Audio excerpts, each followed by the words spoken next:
Bismillahirrahmanirrahim. Bismillahirrahmanirrahim. Assalamu alaikum, dear students.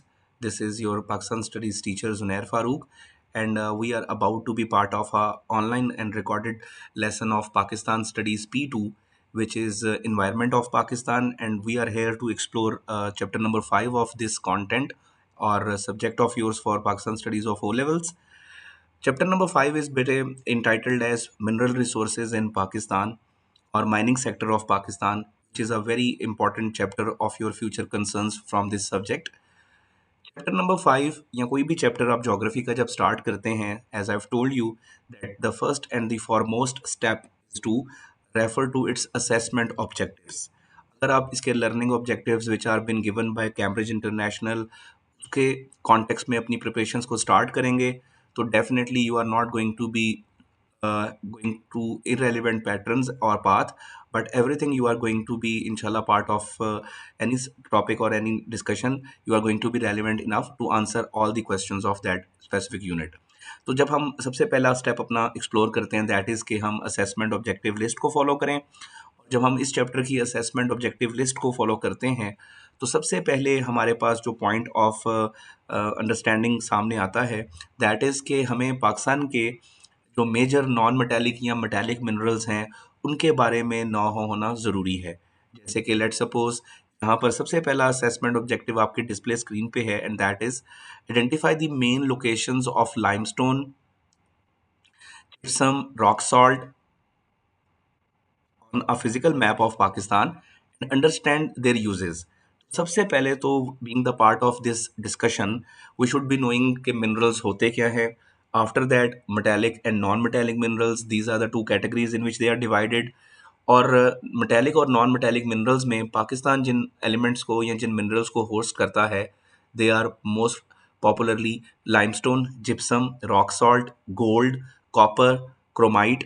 तो इन्हीं के कॉन्टेक्स्ट में your examiner is going to ask you different type of questions.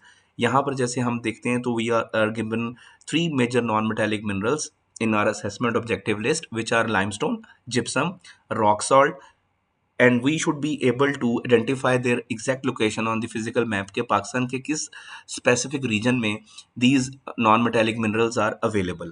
और इसी को कैसे आपका जो एग्जामिनर है इस असेसमेंट ऑब्जेक्टिव को कन्वर्ट करता है into your exam style questions, इसके लिए हम एक्सप्लोर करेंगे टॉपिकल्स को.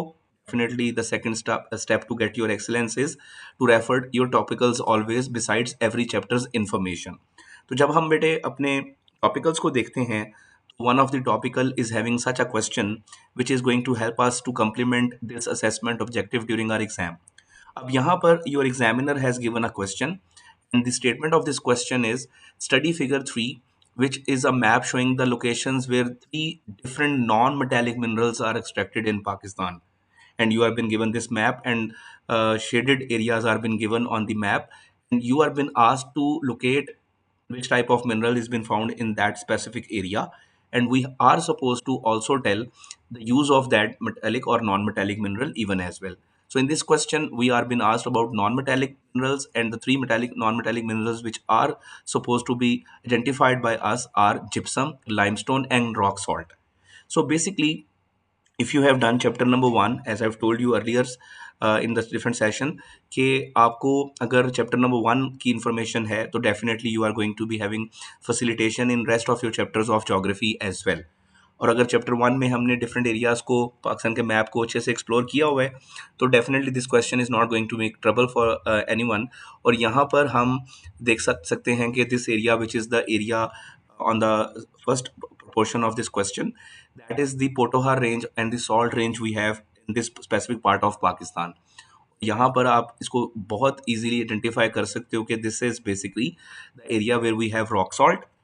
In the second area, it is north of Balochistan, northern basins of Balochistan in topographical context.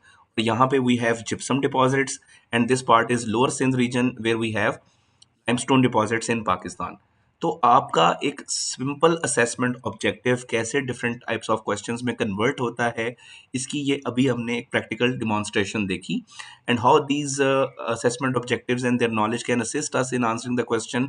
ये भी हमारा कंप्लीमेंट होता है इस चीज़ की रिहर्सल से या इस चीज़ की अंडरस्टैंडिंग से. अब यहाँ पर लेट सपोज एक और क्वेश्चन पेपर देखते हैं, टॉपिकल क्वेश्चन देखते हैं that was been asked to you in 2011 and October November session was in process. यहाँ पर बेटे name the area A which has many mineral resources, and this is basically Indus River and Jhelum River on the other side. So in between them we have Potohar Range, and here we have to write this is basically Potohar Range of Pakistan or Salt Range of Pakistan. Then your examiner is asking in the part B of the same question, name two minerals that can be extracted in this area. So if we have done the map identification with reference to various minerals, हम easily इसको answer कर सकते हैं कि we have rock salt deposits in this part of Pakistan and we are extracting gypsum और limestone marble even from these parts of your country as well. तो आपके बेटे हर असेसमेंट ऑब्जेक्टिव का कहीं ना कहीं यूज जो है that will be seen during your topical solution even as well. और अगर आपने अपना प्राइमरी रिसोर्स किसी नोट्स के बजाय असेसमेंट ऑब्जेक्टिव लिस्ट को बनाया हुआ है तो definitely you are going to get your 100% marks done in any of the chapter of Pakistan studies P2. Let's suppose the second assessment objective is identify the main metallic and non-metallic minerals resources of Pakistan and in what quantities they are extracted and exists as reserves. इस question के लिए बेटे we should be knowing कि पाकिस्तान के major metallic और non metallic minerals कौन कौन से हैं, किस किस क्वांटिटी में दे आर अवेलेबल, और हम किस लेवल तक उनको एक्सट्रैक्ट कर रहे हैं for our utility in different fields. अब यहाँ पर जो स्टैट्स जो फैक्ट्स और जो नंबर्स आप कलेक्ट करोगे, जो आप फैक्चुअल डाटा कलेक्ट करोगे that will complement your rest of the questions even as well. और आप 6 मार्कर क्वेश्चंस के अंदर 4 मार्कर क्वेश्चंस के अंदर यही डाटा जो है एग्जाम्पल्स के कॉन्टेक्स्ट में यूज करोगे। जैसे लेट सपोज आपको पहले असेसमेंट ऑब्जेक्टिव में लाइमस्टोन जिप्सम और रॉक सॉल्ट के बारे में और उसकी लोकेशन के बारे में और उसके यूजेस के बारे में पूछा गया। यहाँ पर आपका एग्जामिनर आपसे ये पूछ सकता है कि पाकिस्तान के अंदर जो जिप्सम है, लाइमस्टोन है, रॉक सॉल्ट है, उसके किस लेवल तक हमारे पास रिजर्व्स हैं और हम किस लेवल तक उन रिजर्व्स को यूटिलाइज कर पा रहे हैं, एक्सट्रैक्ट कर पा रहे हैं या एक्सप्लॉइट कर पा रहे हैं। तो इसके लिए बेटे हम सिंपली ये इन्फोग्राफ यूज करेंगे और I will be telling you how to answer such variants with effective approach. For instance आपके जो डिस्प्ले स्क्रीन पे इन 1 to 2 सेकेंड्स में इन्फोग्राफ शेयर करने जा रहा हूँ that is going to be valuable enough to answer such questions. यहाँ पर हम देख सकते हैं बेटे कि आपके पास जो डिफरेंट नेचुरल रिसोर्सेज के कॉन्टेक्स्ट में मिनरल रिसोर्सेज अवेलेबल हैं, what are their exact quantities in Pakistan. से लेट सपोज रॉक सॉल्ट की बात करें, 22 million tons of rock salt is available in Pakistan. And this infograph is telling us that 25 to 30 billion tons of rock salt is available in Pakistan. Almost as per my knowledge, your current standing in the context of rock salt is 22 billion. But here we have 25 to 30 billion. तो हम 20 to 30 billion tons around या approximately या almost mention कर सकते हैं अपने exam में to justify our argument.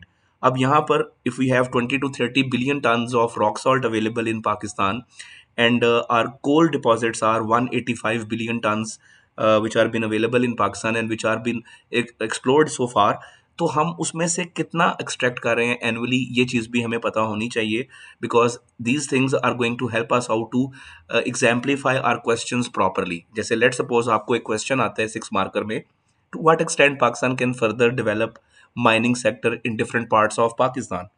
तो उसमें आप यही एग्जाम्पलीफिकेशंस करोगे कि we have limestone deposits equivalent to or almost or approximate to 1205 billion tons, and they are being extracted so far till a ratio of or till a value of 70 million metric tons annually, 70.81 is the exact amount। तो ये चीज़ हमें further encourage कर सकती है कि हम limestone extraction या किसी भी मेटालिक या नॉन मेटालिक मिनरल के एक्सट्रैक्शन के कॉन्टेक्स्ट में फ्यूचर में प्रोसीड कर सकते हैं या उसको एक्सटेंड कर सकते हैं। जैसे सिंपली आपके पास एक स्पेसिफिक जो है वो डिपॉजिट पाकिस्तान में अवेलेबल है रॉक सॉल्ट का और वो 20 से 30 बिलियन टन्स के दरमियान अवेलेबिलिटी है उसकी। तो पाकिस्तान में अभी जो करंट उसकी एक्सट्रैक्शन हो रही है that is equivalent to 0.325 million metric tons annually. तो ये सेम असेसमेंट ऑब्जेक्टिव आपके असेसमेंट ऑब्जेक्टिव लिस्ट में भी है कि यू शुड बी नोइंग कि पाकिस्तान के पास कौन कौन से मिनरल्स जो हैं वो किस किस क्वांटिटी में अवेलेबल हैं, और अभी जो उसके ऊपर काम हो रहा है या उसकी एक्सट्रैक्शन हो रही है वो किस लेवल पे हो रही है। आप जैसे ऊपर इसी इन्फोग्राफ के ऊपर यहाँ पर इंफॉर्मेशन मैंने साइट की हुई है, तो आपको काफ़ी हेल्प आउट कर सकती है अपने फैक्चुअल आर्गूमेंट्स को प्रेजेंट करने के लिए, कि पाकिस्तान के पास ऑलमोस्ट 92 मिनरल्स जो हैं दे आर बिन डिस्कवर्ड, और 52 के अराउंड हम इसको एक्सप्लॉयट कर रहे हैं for different industries and their uses. अब इसी के कॉन्टेक्स्ट में अगर देखें, जो फोर्थ बबल है दैट इज टेलिंग अस कि पाकिस्तान के पास जो पोटेंशियल है that is worth of 6 trillion to 8 trillion dollars. ठीक है, लेकिन हम उस जो रिसोर्स अवेलेबल है, जो डिपॉजिट्स अवेलेबल हैं, उसका करंटली 0.005% यूज कर रहे हैं। So we should be having a prime focus on the mineral sector of Pakistan और mining sector of Pakistan if we want to see Pakistan been enlisted among the developed nations of the world right now। और इसी context में ये stats जो हैं और ये जो न्यूमेरिक्स हैं या जो आपकी वैल्यूज़ हैं, they are going to be used, और they are going to be noted down और लर्नड बाय द स्टूडेंट्स और by the aspirants of October-November session or May-June session of 2027 to answer the questions to the 100% excellence level of excellence। अब यहाँ पर ये जो इन्फोग्राफ है, this is clearly telling us कि पाकिस्तान के पास जिप्सम, जैसे मैंने अपने फिजिकल लेसन्स में आपको बताया कि in context of gypsum we have 5.5 billion tons of gypsum available in Pakistan, especially in the Balochistan province and the Salt Range or Potohar Range of Pakistan। But the current annual extraction of gypsum is 4.80 million metric ton per year। तो हम इसको further extend कर सकते हैं because we have a lot of gypsum availability in different parts of Pakistan. और इसके अंदर अगर हम वर्किंग करें और जो जिप्सम से फैसिलिटेशन वाली इंडस्ट्रीज़ हैं या जो यूजेस हैं उनको हम मज़ीद बेहतर कर सकते हैं अगर हम जिप्सम की एक्सट्रैक्शन को फ्यूचर में डिफरेंट मेथड्स और डिफरेंट टेक्नोलॉजी से हम टेक्नोलॉजिकल एडवांसमेंट्स के थ्रू एक्सटेंड करें। तो ये एक सिंपल सी डिबेट है कि आपके पास असेसमेंट ऑब्जेक्टिव्स कैसे कंप्लीमेंट करते हैं डिफरेंट क्वेश्चंस को आंसर करने में, और कैसे आप 100% अपने आंसर्स को सर्टेनिटी की तरफ लेके जा सकते हो। जैसे अगर आपको ये पता है कि आर हम किस लेवल पे एक्सट्रैक्ट कर रहे हैं, किस लेवल पे वो एग्जिस्ट करते हैं एज रिजर्व्स, ये चीज़ें आपके 6 मार्कर क्वेश्चंस, 4 मार्कर क्वेश्चंस, जहाँ पर you should develop your answer, explain your arguments, suggest further Pakistan mining किस तरह से डेवलप कर सकते हैं, इस तरह के क्वेश्चंस के आंसर्स में आप इस तरह के स्टैट्स को यूज़ करके अपने 100% स्कोर्स को अचीव कर सकते हो। और असेसमेंट ऑब्जेक्टिव की तरफ चलते हैं। The assessment objective is describe the environmental problems caused by mining extraction in Pakistan. इस क्वेश्चन को your examiner can ask you in different ways. For example, the first example we can have for such type of assessment objective being complemented in different type of questions is this one। आपको एक simplistic वे में आपका examiner question state कर सकता है, and that is explain the effects of mineral extraction on the natural environment.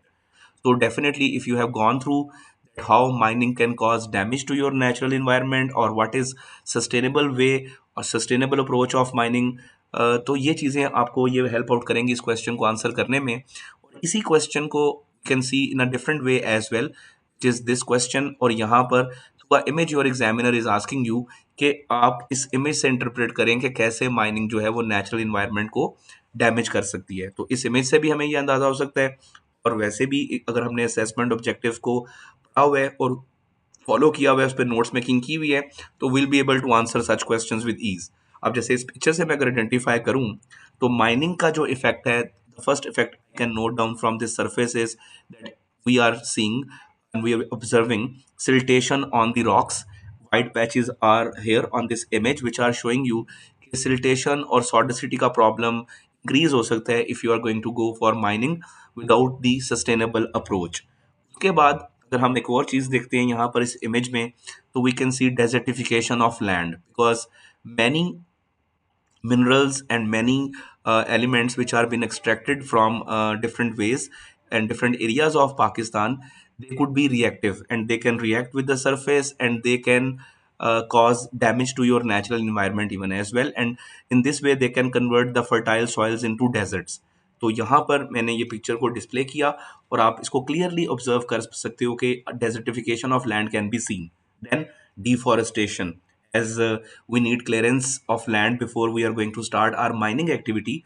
So deforestation of land is going to be one of the negative impact on the environment of mining sector or the development of mining activities in different part of Pakistan. तो इस तरह के questions जो हैं बेटे वो definitely आपके future का पार्ट होंगे फ्रॉम दिस चैप्टर। ये क्वेश्चंस कहाँ से सेट किए जाते हैं? Definitely they are going to be set through the observation of the assessment objective list of this unit. अब जैसे लेट सपोज यहाँ पर state two uses of rock salt. So if you have done the first assessment objective, which was asking you understand the uses of various minerals which are been found in Pakistan, so you will be able to answer this variant even as well with the effective approach. और uses क्या है rock salt के? Preservation of food है, industrial chemicals बनते हैं आपके, और cooking, domestic cooking के अंदर भी आप इसको यूज़ करते हो, और डिफरेंट जो आपके पास केमिकलाइज्ड पेस्टिसाइड्स हैं या फर्टिलाइजर्स हैं उनमें भी salt is a main ingredient. तो इस तरह के क्वेश्चंस डेफिनेटली आपके लिए बहुत ईजी हो जाएंगे if you are having the idea about the assessment objectives of all these things. यहाँ पे है name two minerals shown on figure 1 that are use to make cement. अगर आपने जिप्सम और लाइमस्टोन के यूजेस पढ़े हुए हैं तो आप दोनों के यूजेस में ये आइडेंटिफाई कर सकते हो कि they are been raw material for making the cement as well. तो आपका आंसर मुश्किल नहीं बनाएगा आपके लिए इन किसी भी कॉन्टेक्स्ट में। So my point and my basically approach towards geography's papers excellences कि हमेशा आप असेसमेंट ऑब्जेक्टिव्स को कॉम्प्लीमेंट करो। अगर असेसमेंट ऑब्जेक्टिव्स आते हैं, लर्निंग ऑब्जेक्टिव्स आते हैं, तो कोई भी क्वेश्चन आपके लिए at the end of the day मुश्किल नहीं बनाएगा। जैसे यहाँ पर नेक्स्ट असेसमेंट ऑब्जेक्टिव की तरफ चलते हैं, evaluate the benefits of developing mineral resources। अगर you know what are the benefits of developing the mineral resources, definitely you will be quite easily able to answer few of the questions set about this assessment objective। तो यहाँ पे देखिए, what are the benefits of extracting mineral resources for local people and the national economy? So दो चीज़ों के बारे में पूछा जा रहा है। फर्स्ट ऑफ ऑल, जैसे मैंने आपको हमेशा से कहा है, identify the question keenly, underline that what are the command words in this question और एनी अदर क्वेश्चन। जैसे इसमें कमांड क्या है? Word what are. So you just need to describe the main arguments around the question which is been asked. अब यहाँ पर second command word क्या है? For local people. सो दो कम से कम अगर 4 मार्क्स का क्वेश्चन है, यहाँ पर हम इसके मार्क्स देखते हैं तो 4 marks are been assign to this question. दो बेनिफिट्स बताएं लोकल पीपल के लिए और दो बताएं नेशनल इकोनॉमी के लिए। तो माइनिंग का नेशनल इकोनॉमी पे क्या इफेक्ट आता है? सिंपली आप इनको एक्सपोर्ट्स करोगे, जब एक्सपोर्ट्स होंगी तो GDP will be stabilized and your foreign exchange is also going to improve. जैसे मैंने आपको फिजिकल लेसन में बताया कि we are earning almost 200+ million dollars annually by selling our mineral resources to various countries, and we have buyers like China, USA, UAE, Malaysia. These countries are buying our minerals, but the potential we have is not is been justified because जिस level के हमारे पास mineral resources हैं, जिस quantity में available हैं, हम उस quantity में अनफॉर्चुनेटली एक्सट्रैक्ट नहीं कर पा रहे because of certain limitations and restraints in that. Restraints क्या हैं? लैक ऑफ टेक्नोलॉजी है, गवर्नमेंट की प्रायोरिटाइजेशन में minerals are not been given priority. तीसरी चीज़ आपके पास जो है वो स्किल्ड लेबर और ऐसी इंडस्ट्रीज जो इनको रॉ फॉर्म से रिफाइंड फॉर्म में कन्वर्ट कर सकें, उनकी टेक्नोलॉजिकल बैकवर्डनेस है। बहुत सी ऐसी इश्यूज हैं जिनकी वजह से हम मिनरल्स को प्रॉपरली यूटिलाइज नहीं कर पा रहे जिस क्वांटिटी में या जिस कैपेसिटी में वो पाकिस्तान के पास हैं। तो नेशनल इकोनॉमी के लिए क्या हो सकता है कि आपका जीडीपी, फॉरेन एक्सचेंज, एक्सपोर्ट बढ़ सकती है, आप उनको सेल करो, उनसे रेवेन्यू जनरेट करो। जैसा कि मैंने आपको बताया था फिजिकल लेसन्स में कि 40 to 50 countries out of 195 countries are the buyers of Pakistan mineral resources. और यही जो स्ट्रेंथ है, अगर हम इसको 130, 140, 150+ नेशंस के साथ करें इंटरनेशनल एग्रीमेंट साइन, तो इसको हम यूटिलाइज कर सकते हैं for building our nation on strong footings. फिर नेशनल इकोनॉमी पे क्या बेनिफिट होता है? आपका जो अनएम्प्लॉयमेंट का प्रॉब्लम है वो रिड्यूस हो सकता है। माइनर्स, ट्रांसपोर्टर्स, एक्सपोर्टर्स, फिर जो इंडस्ट्रीज़ में इन मिनरल्स को रिफाइन करते हैं, इनको प्रोसेस करते हैं, उनको जॉब्स मिल सकती हैं and they can use these minerals to get bread and butter for their household and they can manage their income through utilization of the mineral resources around us. Local people के लिए बेटे सबसे बड़ी चीज़ तो ये, जैसे मैंने आपको बताया कि development of remote areas is connected to discovery and exploitation और एक्सप्लोरेशन ऑफ मिनरल्स। अगर लेट सपोज बलूचिस्तान में किसी रिमोट एरिया में खुशदार के सराउंडिंग्स में या कोयटा के जो रिमोट रीजन्स हैं कनेक्टेड उसके साथ, या चाकी के सराउंडिंग में आपको गोल्ड रिजर्व्स मिलते हैं, तो डेफिनेटली जब गोल्ड रिजर्व्स मिलेंगे गवर्नमेंट वहाँ पर रोड्स बनाएगी ताकि वहाँ तक एक्सेस मिल सके मार्केट और उस एरिया के दरमियान एक कनेक्टिविटी इस्टेब्लिश की जा सके। फिर जो सबसे बड़ा बेनिफिट होगा, वहाँ पर बायर्स आएंगे, वहाँ पर होटल्स बनेंगे, वहाँ पर इंडस्ट्री इस्टेब्लिश होगी जो उसको रिफाइन करेगी, उसको एक्सट्रैक्ट करेगी। तो इससे वहाँ के लोगों को जो है वो डेवलपमेंट जो है के कॉन्टेक्स्ट में बेहतरी का जो है मामला वो ऑब्जर्व करने को मिलेगा। इसी के साथ साथ लोकल लोग जो हैं उनको इजी जॉब हंटिंग होगी, वो इस माइनिंग सेक्टर से डिफरेंट, जैसे अगर आप फॉर इंस्टेंस ज्योग्राफी के बारे में मेरा हमेशा ये मानना है कि ज्योग्राफी देखी और ऑब्जर्व ज़्यादा की जाती है और पढ़ी काम जाती है अगर आप इसको एक प्रॉपर वे में लेके चलें तो ख्योड़ा माइंस का आप कभी विजिट करें तो वहाँ पर डिफरेंट किस्म के हैंडीक्राफ्ट्स, डिफरेंट किस्म की जो लैंप्स हैं, डिफरेंट किस्म की कैंडल्स और इस तरह के डेकोरेशन पीसीज जो होते हैं वो मिलते हैं जो सॉल्ट के बने होते हैं। तो वो लोग उनको सेल करके अपना रेवेन्यू जनरेट करते हैं। उन लोगों के लिए वहाँ पर प्रॉपर्टी, जो वहाँ की जो बेसिकली लोकेशन है, वो एज अ रिसोर्स उनको सर्व करना शुरू कर देती है, क्योंकि all over Pakistan, all over the world people will visit that area to buy, to work upon that mineral, जिससे वहाँ के लोकल लोगों को भी काफ़ी फैसिलिटेशन हासिल होती है। तो इसी तरह से बेटे आपको अगर फर्दर इसके हम देखें असेसमेंट ऑब्जेक्टिव्स, इसी असेसमेंट ऑब्जेक्टिव का जहाँ पे ये मेंशन है, evaluate the benefits of developing mineral resources and understand the sustainability of extraction। तो सस्टेनेबिलिटी ऑफ एक्सट्रैक्शन जो है ना बेटे, this is a very important question, क्योंकि Cambridge examiner is in love with this statement nowadays, जिसमें वो sustainable approach towards everything पूछने की कोशिश करते हैं।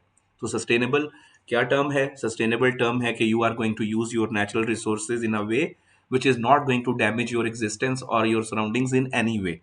तो सस्टेनेबली हम कैसे मिनरल्स को एक्सट्रैक्ट कर सकते हैं? सस्टेनेबल अप्रोच क्या हो सकती है कि हम जिन भी एरियाज में माइनिंग हो रही है उनके सराउंडिंग में प्लांटेशंस करें, उनके सराउंडिंग में वाटर बॉडीज़ हैं उनको कवर अप करें, एयर प्योरीफिकेशन सिस्टम यूज़ करें ताकि जो एयर वहाँ से बाईपास हो रही है that should not be carrying out the air pollution along with it.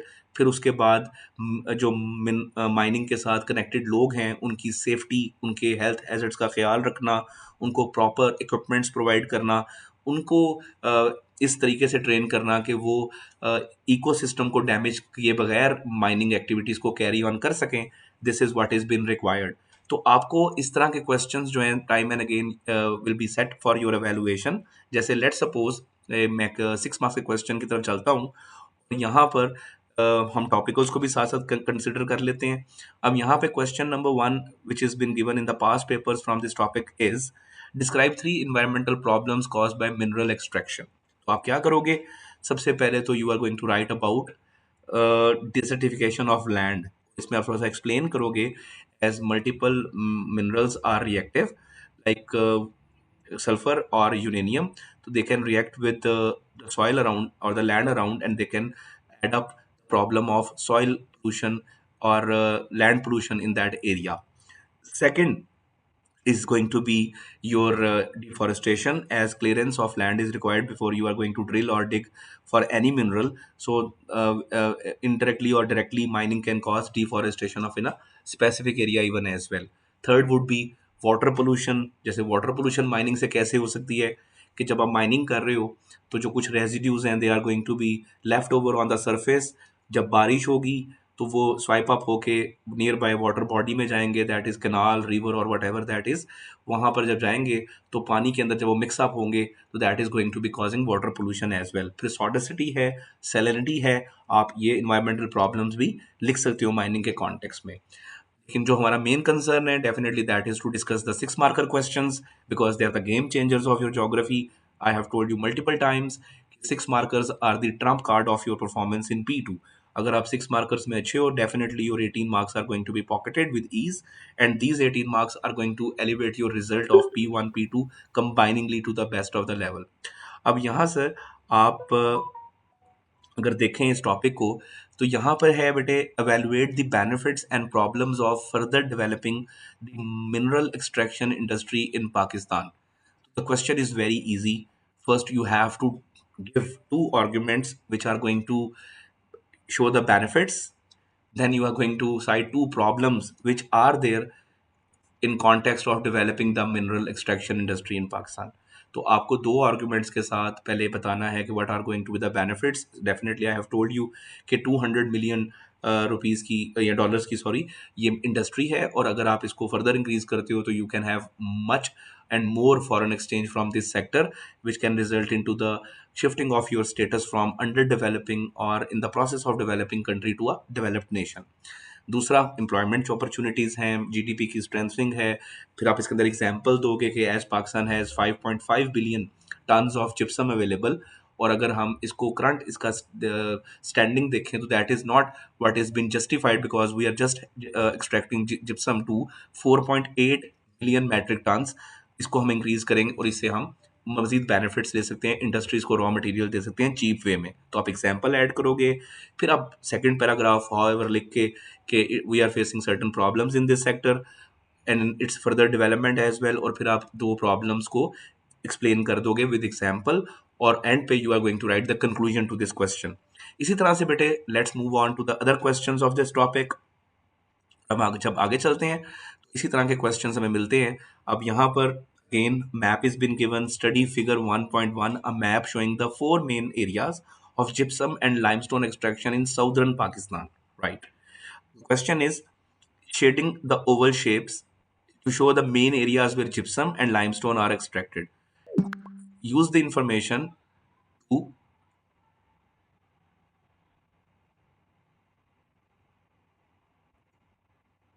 use. All right. So okay. So there's a problem of internet connectivity. I guess now it has been addressed, and I'm going to be visible and audible for the candidates to understand the topic.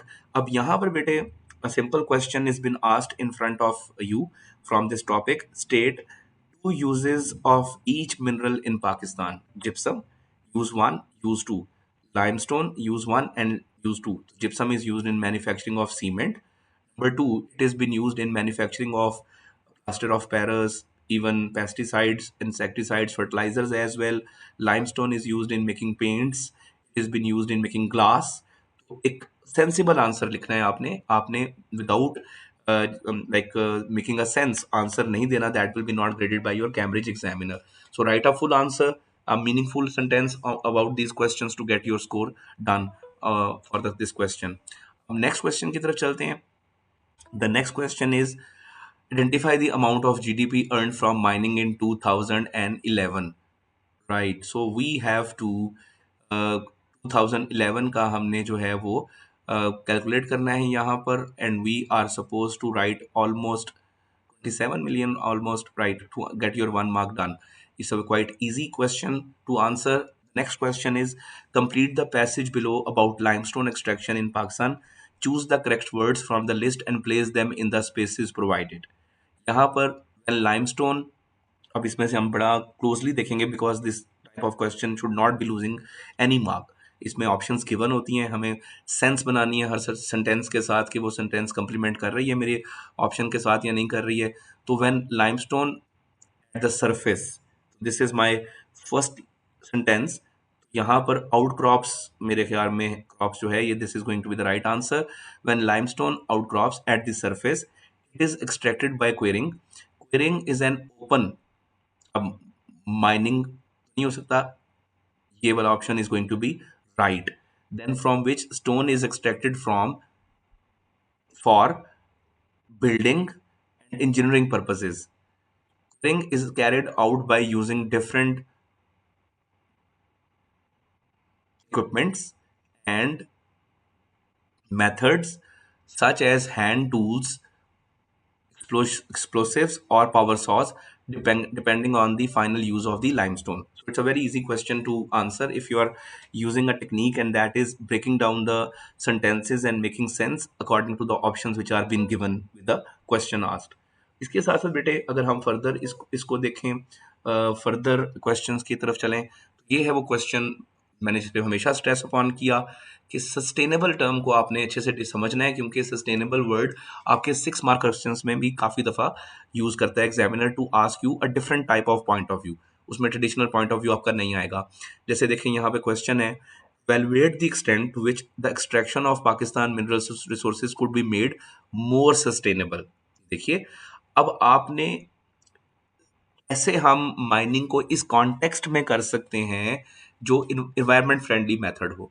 तो evaluate the extent to which, तो आप पहले दो ऐसे वे suggest करोगे जिससे mining जो है वो सस्टेनेबल वे में की जा सकती है।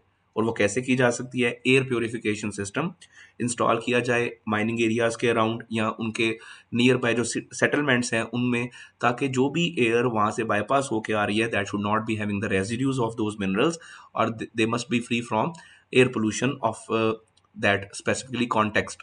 और दूसरा चीज़ ये है कि आप अगर ह्यूमन लाइफ की बात करें, इकोसिस्टम में ह्यूमंस आर वेरी इंपॉर्टेंट, तो उनको भी अगर आप प्रॉपरली इक्विप करते हैं, उनको प्रॉपर गियर्स वगैरह प्रोवाइड करते हैं, सेफ्टी प्रिकॉशंस को फॉलो करते हैं, तो सस्टेनेबल माइनिंग हो सकती है। फिर वाटर बॉडीज़ के ऊपर फिल्टर्स प्लांट करें, रिवर है कोई वहाँ से गुजर रहा, कोई कैनाल गुजर रही है, उसको प्रॉपरली कवर करें, अंडरग्राउंड उसको पैसेज दें उस स्पेसिफिक एरिया में से जहाँ पर आप माइनिंग कर रहे हैं। उसके अलावा एक थर्ड बहुत ईजी सा सोल्यूशन है कि आप एफॉरेस्टेशन करें उन एरियाज़ में, ताकि सॉडिसिटी और सैलिनिटी जो कॉज होती है माइनिंग एक्टिविटीज से, उसको हम मिनिमाइज कर सकें। और जब कमांड वर्ड है इवेलुएट द एक्सटेंट, तो इस इनमें जो चैलेंजेस हैं फिर आप वो होएवर लिखेंगे कि चैलेंजेस क्या हैं जिसकी वजह से हम ये चीज़ें नहीं कर पा रहे, और एंड पे आप कंक्लूजन लिखेंगे। Definitely your answer is going to be complemented by this way. इसी तरह से बेटे मजीद क्वेश्चंस को देखते हैं before we are going to wind up our discussion on today's topic and chapter number 5 mining in Pakistan. ये क्वेश्चन हमारा ऑलरेडी हो गया। You are going to be given a map and you have to identify the non metallic minerals which are available in Pakistan in these areas, and we can answer it if you are knowing the locations and the minerals which were been found in these areas। इसके अलावा चलते हैं जी अगले question पे। suggest difficulties there might be in getting minerals to export markets। Infrastructure की non availability, limited trade agreements भी मैंने आपको एक स्टैट लिखवाया था कि 50 states are there, 40 to 50 which are under are contract in context of mineral exchange, and there are 195 countries, तो हमें इसको एक्सटेंड करना चाहिए। मल्टीपल नेशंस के साथ we should be having trade agreements and mineral exchange must be there in order to increase and in order to eliminate the problems which we have in the exports of these minerals to various countries of the world। इस तरह से बेटे if we are going to move forward, like we have some graph based questions। In graphs के बारे में आपने याद रखना है, पाई चार्ट्स के बारे में याद रखना है कि 1 मार्क आपको मिलता है करेक्ट आइडेंटिफिकेशन का और 1 मार्क मिलता है करेक्ट शेडिंग का। तो आपने इसको केयरलेसली या एक कैजुअल वे में आइडेंटिफाई नहीं करना। Use the proper scale, use the proper markings which are been given in the key, get your 2 out of 2 और 3 out of 3 in such type of questions. तो आपके जो मार्क्स की डिस्ट्रीब्यूशन होती है इस तरह के क्वेश्चंस में, वो 1 मार्क आपकी करेक्ट आइडेंटिफिकेशन का होता है और एक आपकी करेक्ट लेबलिंग का होता है। तो इस चीज़ को आपने ज़रूर याद रखना है कि ये प्रॉपर और एक ऑर्गेनाइज्ड वे में आपने करनी है। रफ स्केचिंग या रफ कैजुअल अप्रोच के साथ इस तरह के क्वेश्चंस आपके मार्क्स गिरा सकते हैं। यहाँ पे फिर आपसे वो पूछ रहा है, अगर आपने major metallic minerals in Pakistan किए हुए हैं, तो यहाँ पर मिनरल क्रोमाइट के बारे में पूछ रहा है, and mineral chromite is used as a alloy. और इसके अंदर आप steel manufacturing, stainless steel airplanes के अंदर it's a major component of their manufacturing areas. Balochistan में क्रोमाइट के रिजर्व्स आपके पास अवेलेबल है। Right.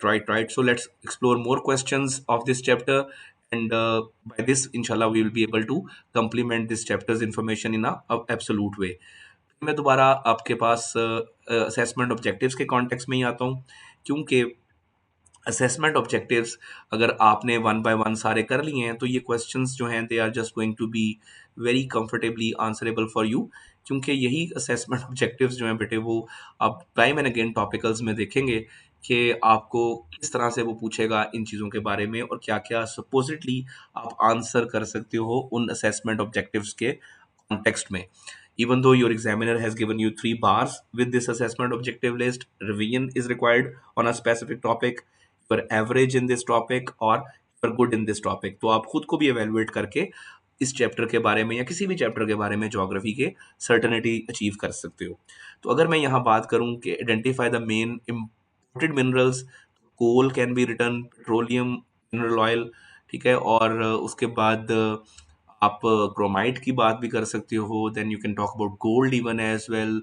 मिडल ईस्ट से काफ़ी ज़्यादा पाकिस्तान में आता है, because we are not extracting are gold which is of almost 1,200 tons of gold in Reko Diq Balochistan.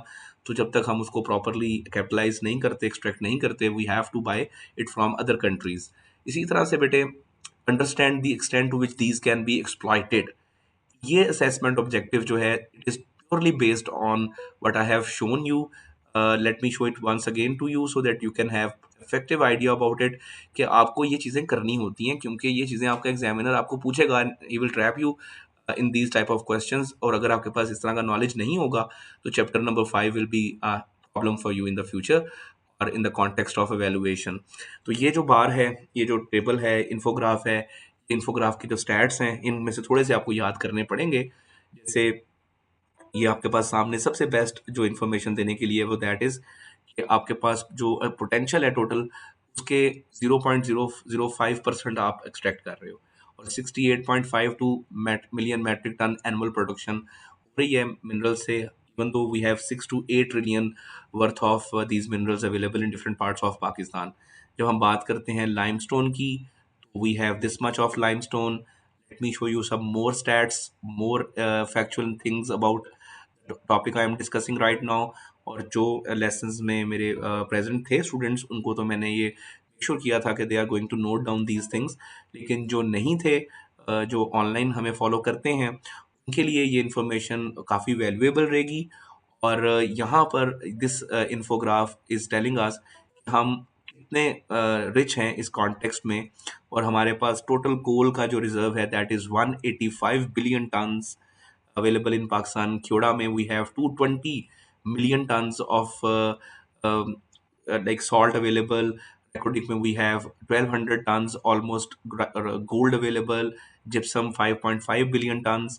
लेकिन जो उनका करंट रेशो है एक्सट्रैक्शन का, दैट इज क्वाइट डिसअपॉइंटिंग। इसी को अगर हम इंक्रीज करेंगे, तो definitely one day Pakistan is going to be the biggest economy in the world by just, अगर वो एक नेचुरल रिसोर्स जिनके बारे में हम बात कर रहे हैं, उसी को अगर 100% अपनी फुल कैपेसिटी में एक्सप्लॉइट करे सस्टेनेबल वे में। दैट इज मोर इम्पॉर्टेंट कि सस्टेनेबल होना चाहिए।